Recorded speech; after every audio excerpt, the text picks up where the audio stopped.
So we are to the postscript of Adam Hamilton's Luke, and to me, it's basically a full chapter. Sometimes a postscript. I thought, why would they call this the postscript? Sometimes it's like one page. I think he calls it the postscript because it's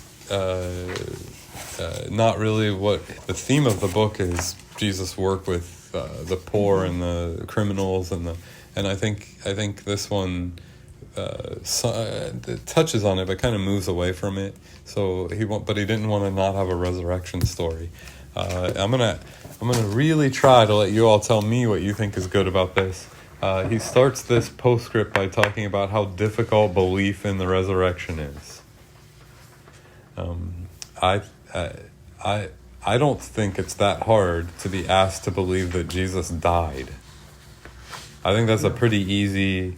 I don't think it's that hard to be asked to believe that Jesus lived and then died, meaning that he was a real person and died. Those seem pretty. You meet someone in a grocery store and they'll agree to that. Atheists will basically agree with that. That Jesus is sent from God and is divine, leaps into harder things. That one seems easier than that the resurrection happened. That seems that he starts that with talking about how difficult it is seems right, because frankly we've never seen it. We've known lots of people who have passed, and we've always wanted something miraculous, and we don't. So this is the hardest thing we're asked to believe, I think. So anything you want to talk about with difficulty of belief in resurrection, and then what else from the postscript? Well,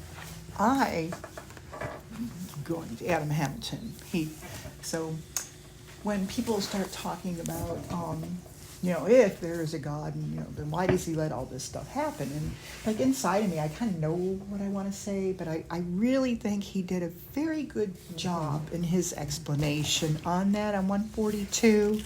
Because if God was good and real, God would keep our hearts from being broken, and we'd never be disappointed. He'd stop the storms and give us blue skies and 75-degree temperature every day. But then the next paragraph, I wish I could remember this when you're trying to explain to people, because it is so good to me. But the crucifixion of Jesus makes clear that this is not how the world works. Not even when God himself walked on this earth in Jesus. Suffering is a part of life. Crucifixion is where God, in the person of Jesus, joins us in our suffering. We all will live at points a crucified life. We'll all know moments of unjust suffering and heartache and pain. But in Easter, Christ triumphs over the crucified life and promises that we too will triumph. That trust in Easter, not merely believing in it, but counting on it, changes our perspective on life, suffering, adversity, and death. And I think he just did in that one little paragraph what I sometimes try to say, But so anyway, that was one of my very favorite parts in this prologue that he was saying. I think theologically, church-wise, it's really important to believe that God enters into our suffering with us. Yes. I think a lot of places, whether they do it inadvertently or not, maybe they don't think through it. A lot of churches don't. They kind of don't teach that. They kind of teach, suffering, but if you pray harder, you'll get to where Jesus is, which is the opposite of saying you don't.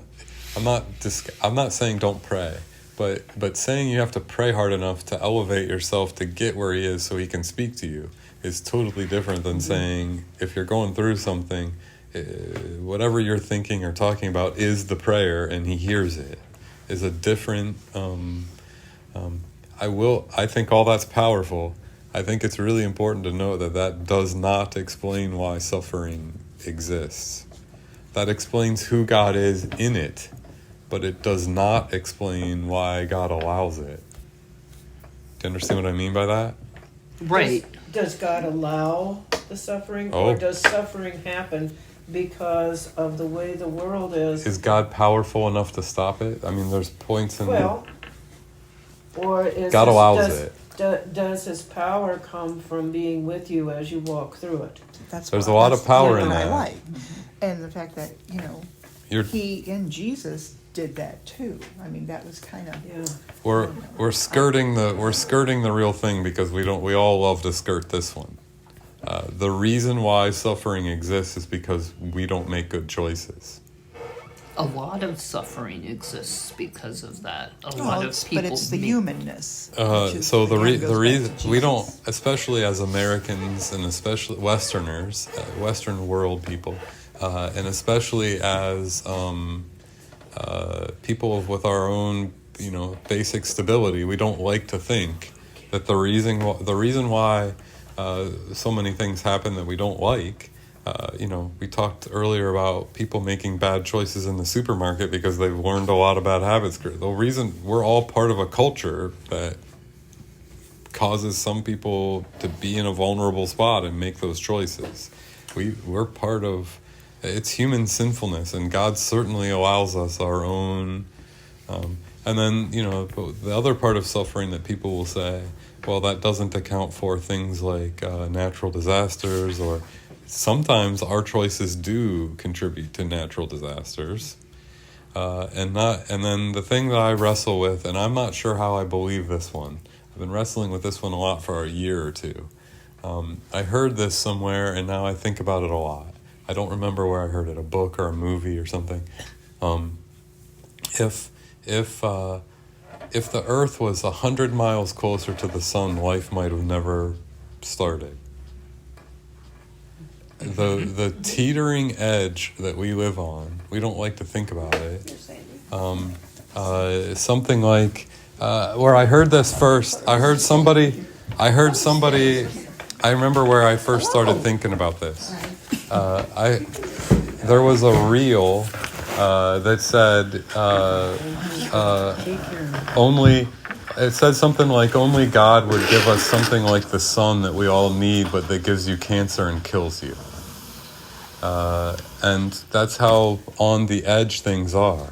Is it your sinful fault if you get skin cancer or something and it metastasizes and you get ill and die from it? And why would God make a creation that, if life existed in any other distance from the sun, it wouldn't exist. It wouldn't be here. And so there's this really perilous edge that we live on. We make bad choices, that's this suffering. That God chooses to enter into it, like Hamilton is talking about, means that God chooses to love us even when we make bad choices that kind of resist or deny God's power. Also, it's an acknowledgement, that Jesus walked around means that Jesus is fully aware how perilous life is. The other aspect of it is, and when I'm thinking, and we had the Christian Nurses Fellowship conventions, you would hear of people from, say, the South Pacific or Africa or someplace that would come in and tell you about the miracles that they have seen or participated in. And the thing is, the press only gets the media, the bad things. They only throw out bad things. They don't accept the good things. They wouldn't accept the good things even if they would hear them, I think, because it wouldn't sell. But we all do that. Everybody does that. Is bad this, bad that, bad.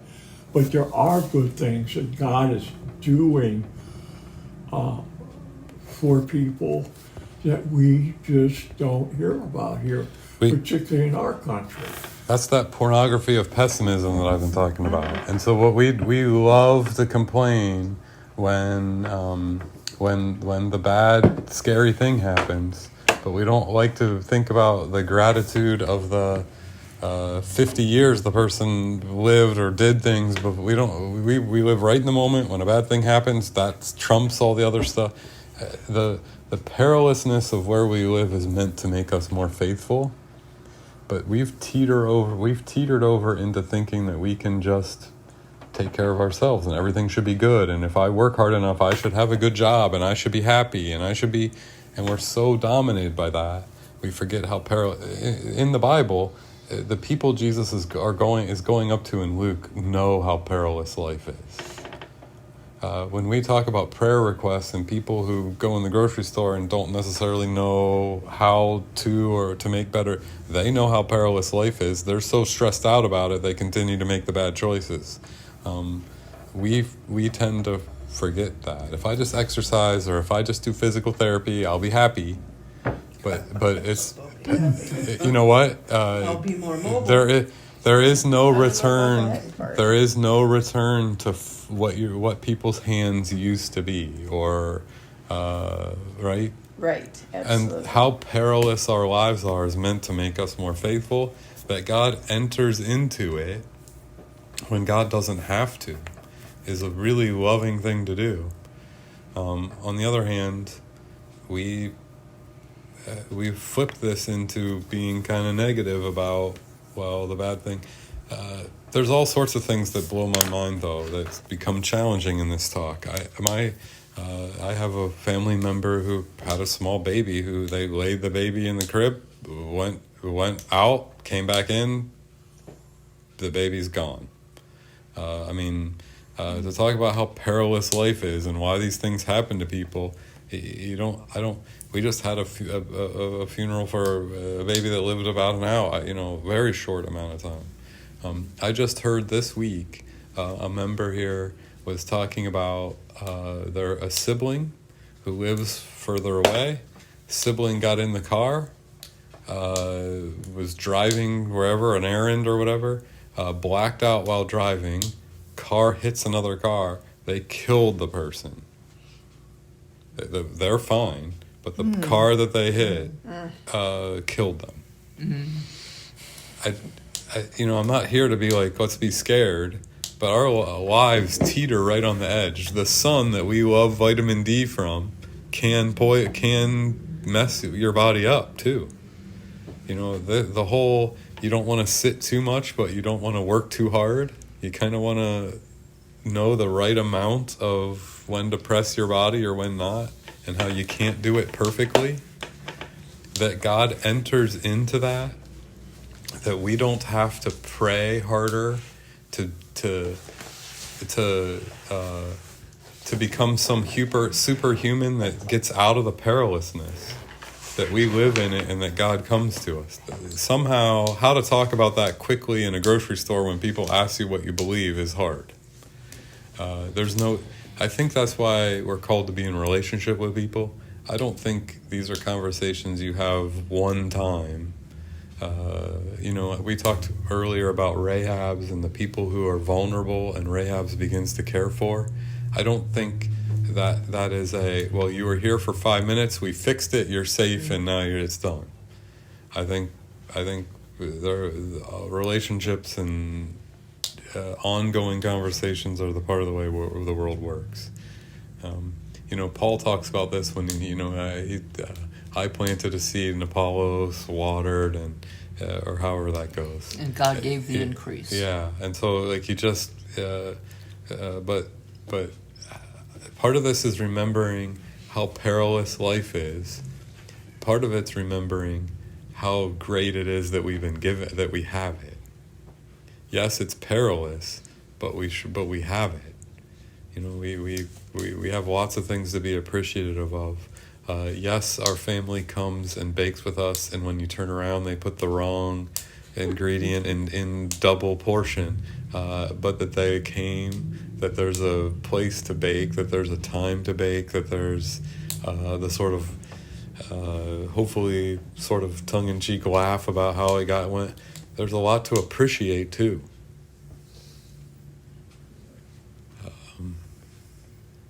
I don't know. There's definitely... But you can't live in the peril all the time.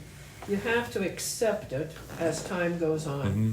But if you live in the peril, you live in the negative, and you forget that God Christ and the Holy Spirit, we believe in the Trinity, that they are within us and they walk with us. It might be different for me than it is for Nancy or for Deb or for anybody around here. But if we always think, oh, it's going to be peril, it's going to be terrible, my life is going to be awful, you live in those times and you make the best you can out of it, because there is the hope.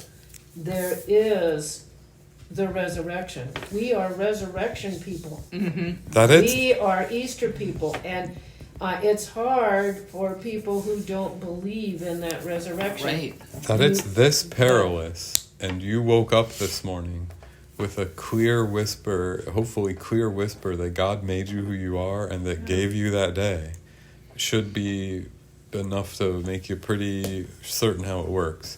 That it's this perilous, and we're here, and it's its own miracle.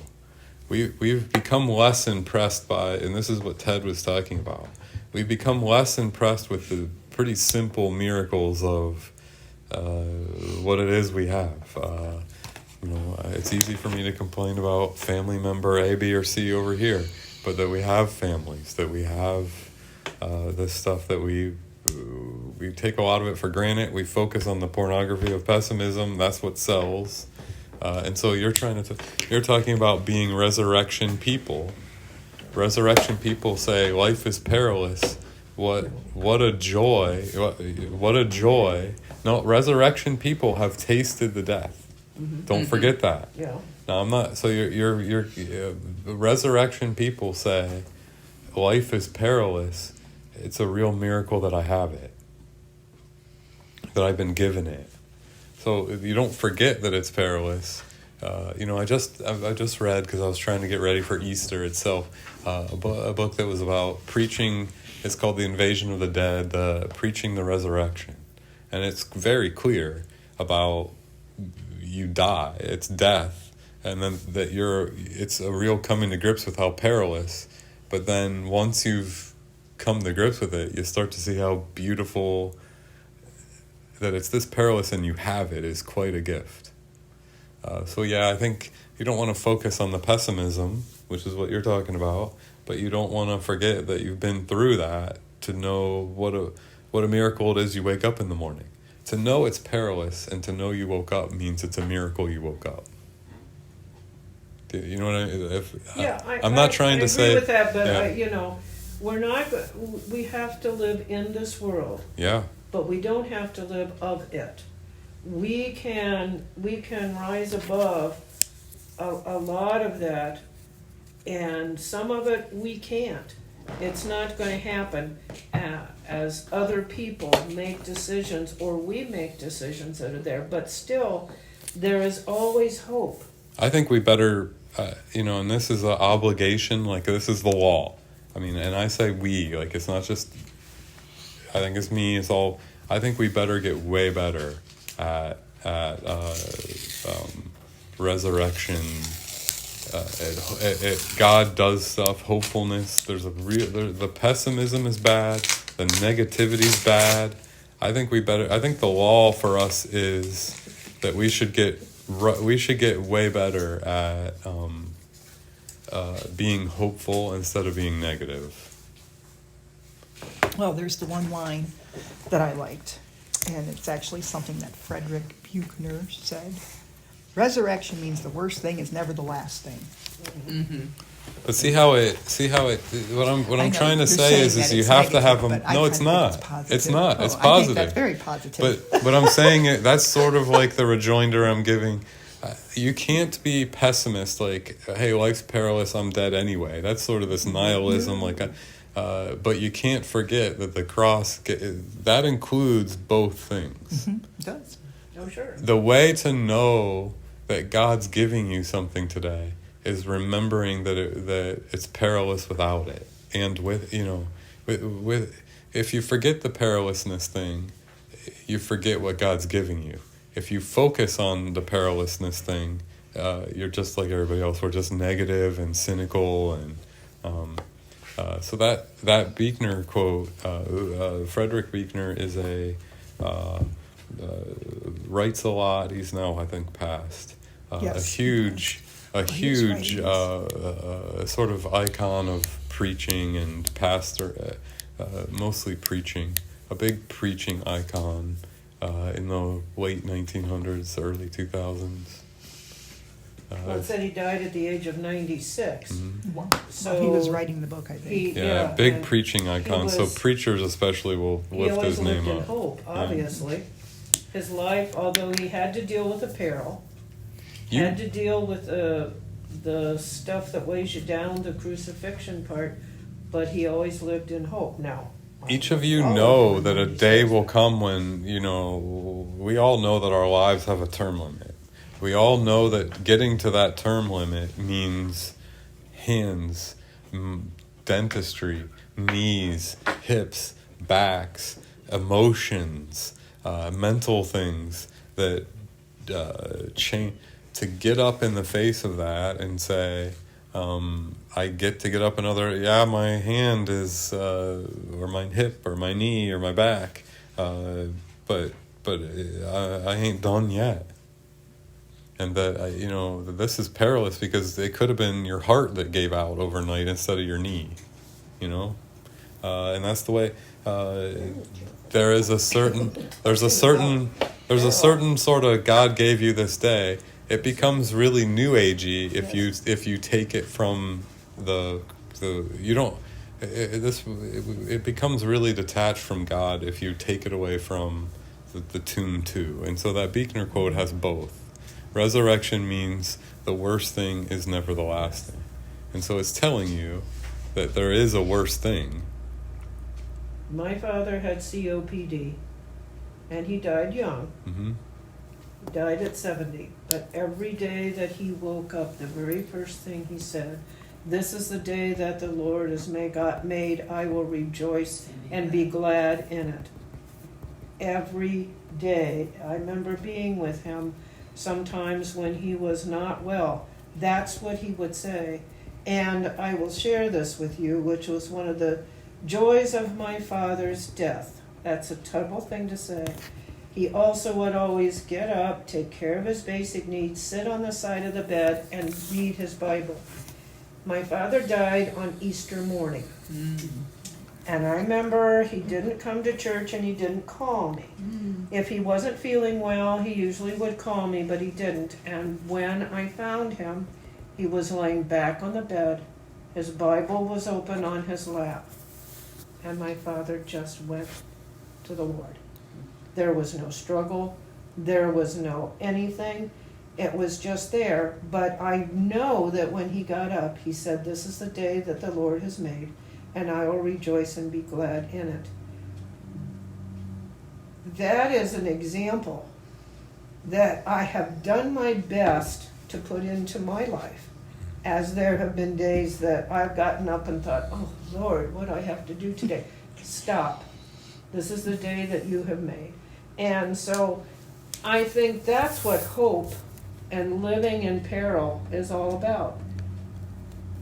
It's easy to be blindly or naively sort of new agey, like everything will be great. I love today and everything. It's faith that says, I know how perilous it is, but I'm gonna hope that today turns out great anyway. I mean, those are different attitudes. The sort of new agey thing of, if I get up and pray really well today, I'll have a good day, is detached from the reality of most every day is kind of a mixed bag in a lot of ways. And I, people are going to be like, well, I'm being negative. I'm not being negative. I'm telling you that God entered into our sinful, broken world, which means we should not be ashamed of it.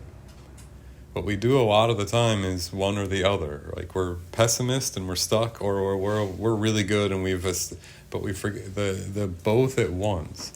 To be 95, get up and maybe not even be feeling that well that day, and be like, well, today's the day the Lord's made, and how do you know? How can you prove to me that you believe? I can prove to you that I believe because I've been through a heck of a lot, and I still have hope that the resurrection is not the last thing. The worst thing is never the last thing. I still have hope for that. Take care. That you can sit in with, and this is tongue in cheek, but that you can sit in and know that the recipe isn't going right, and be like, Back to those guys. and be like, well, that But you we're know, of together course, and we're having a darn good Right. time, and I'm smiling. that you can sit in perilous, broken things and say, that isn't what's going to define this. What's going to define this is some gift of God that I'm getting, or some that's faith. That's God working. I think that the Lutherans are big on.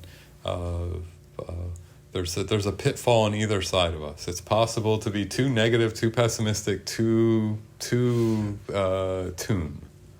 And then it's possible to be too no tomb, like, no, nothing bad ever happens when you're faithful, and if you just believe, you'll be fine. The true path is in the middle of both of those. We do not do it right. So we usually teeter over into one side or the other. But the true path is to say, the day that we got today might have a staple pressed into your back and have all sorts of problems to solve. But it's still a day God gave you. And what does this mean? And who will you talk to?